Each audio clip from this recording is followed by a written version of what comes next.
It's time to install some electronics. If you haven't seen the video earlier this week of my DR10M build, make sure to check out the link up there. Check out that video first. Today we're swapping over electronics. I got everything out of my old car. We're gonna throw it in a new car and hopefully make some passes. So let's get started.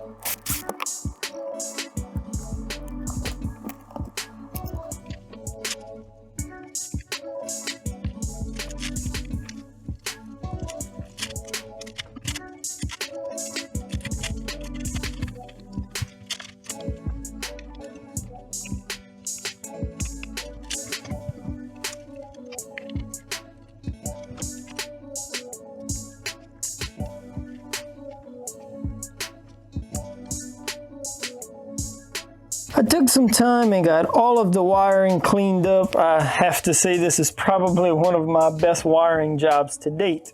Got all those wires nice and tucked in there, nothing hanging out the side, nothing anywhere. So now all that's left is wheels and tires, body, and let's go test this thing out.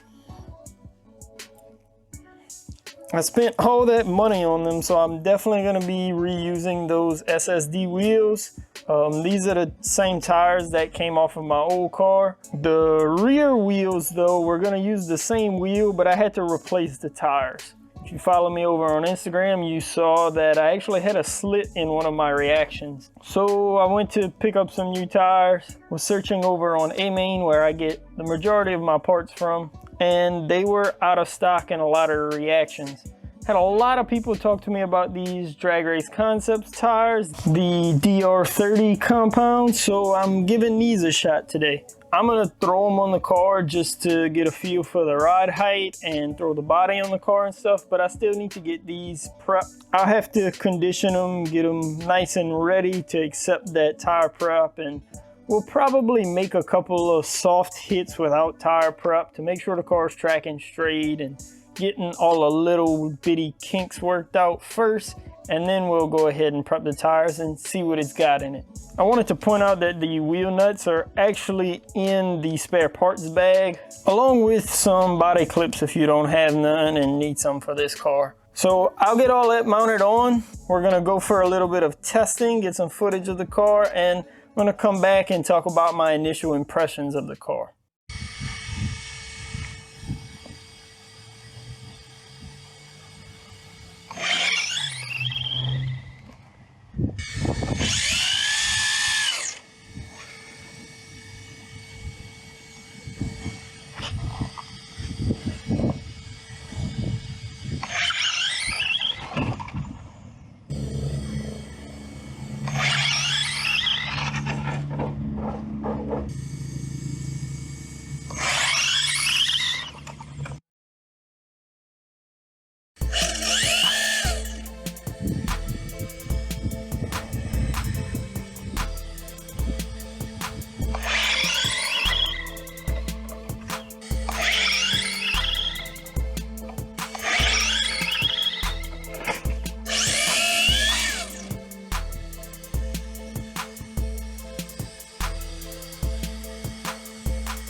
I feel like there's so much to talk about, but this video is about the DR10M, so let's focus on the car.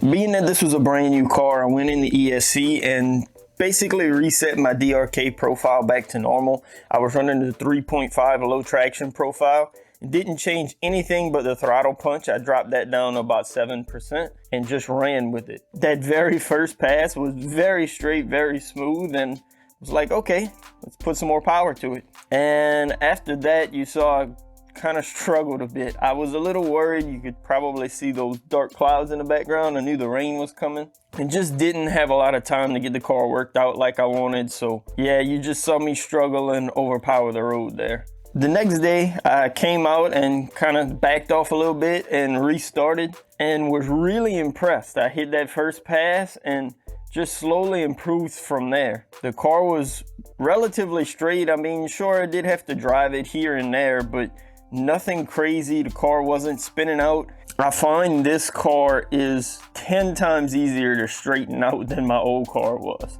Just the chassis being so rigid. I know there's a lot of talk about carbon fiber chassis or what this is actually made out of or whatever, but this chassis is rigid. It's really easy to dial in a setup, in my opinion anyway. And once I sat there and took my time, I had no issues getting the car to go straight. Actually, my second pass of the day on the second day was my quickest pass I've ever ran as far as I can remember. I ran 63 miles an hour. Pretty sure I had a screenshot here, so I'll show you that. 2.45 is something I want to talk about a little bit, but we'll get to that in a second. I want to finish talking about the car. I do feel like what I did with my old car and setting up the transmission and everything kind of helped me to get ready for this car. But like I said, this thing is way more rigid than any car I've had before. I want to go over a couple of things about setup real quick.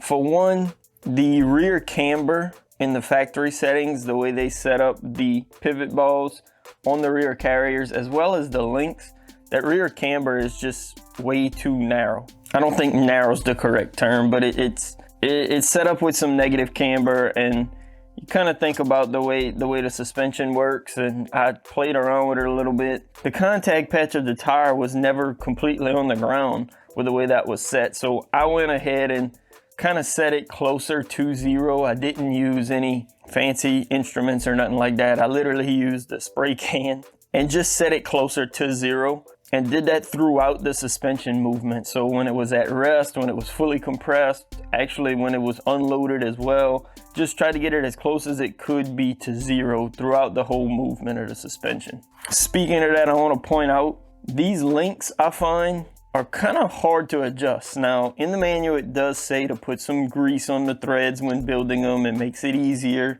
And I did that. But I find when you're trying to adjust these links, they pop off really easy. I'll show you here on this front one just because it's right there. If I grab this link with my tool here and try to spin it, it pops straight off. It's like the tolerances on the ball studs themselves are loose, and that's good in a way because there's not friction there, but maybe you need a whole lot of grease on these links. So that's just a little quick tip if you're building the car. One more build tip I wanted to point out real quick. I'm not sure if many people noticed. I thought this was one of the coolest things I've ever seen in a kit. If you open up the manual, literally the first page, you flip it inside out. There's a chart here of all the hardware, and it's a full-scale view of all the hardware. So as you're going through the manual, if you need a M3 by 12 millimeter screw, you can literally put it up to the M3 by 12 millimeter to make sure it's the right size screw. And I've seen this in manuals before, but not done in this way. Most of the time, maybe they're on the page or on the last page or something like that. With this, I can literally be working through the manual and still have this page up. So I could be all the way on page 17 and still have these screws here, so I could just plop them there and see what size. I thought that was really cool. It really helped throughout the build, and I just wanted to applaud Associated for that. That was awesome. So I know everyone wants to know about times and tuning and all of that. We're gonna go over tuning in another video because I've been looking at a couple of things and I kind of want to cover that if y'all are interested. So let me know down in the comments below if you're interested in seeing how I'm going about tuning. But the fastest time I was able to record today was a 2.45. And I'm a little disappointed in that, I'm not gonna lie, because those passes felt a whole lot faster than that.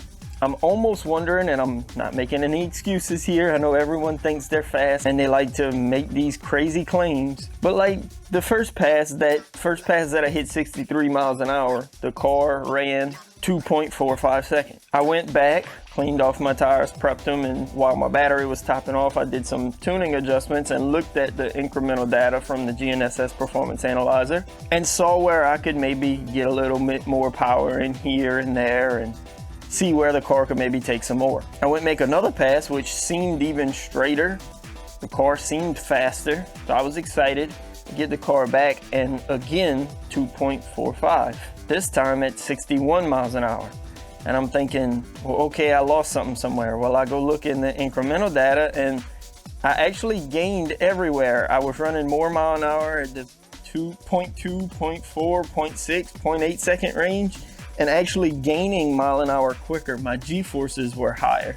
Every single pass I made, it was like I couldn't go faster than 2.45 seconds. I know a lot of people use this performance analyzer, so I'm kind of curious if anyone ever had this issue. Maybe I'll have to pull out the old Traxxas DTS1 system and see what kind of times this thing is actually running. Those passes definitely felt like faster than 2.45 seconds. I even went back in the videos and kind of timed it with the editing software. Now, I know I can't necessarily see exactly where 132 feet is, but, and looking at the times there, I'm about 2.1, 2.16, somewhere around there. But regardless, I'm really impressed with the Associated DR10M so far. It's a really solid car, and I'm excited to see what kind of more progress I can make with it.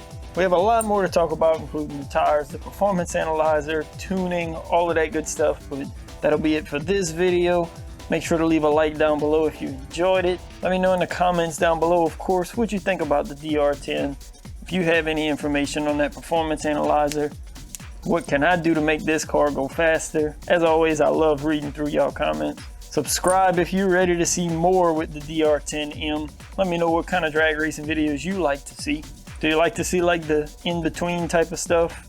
Wrenching on the car, setup, that kind of stuff? Or do you just want to see more passes? And as always, thanks again for watching. Peace.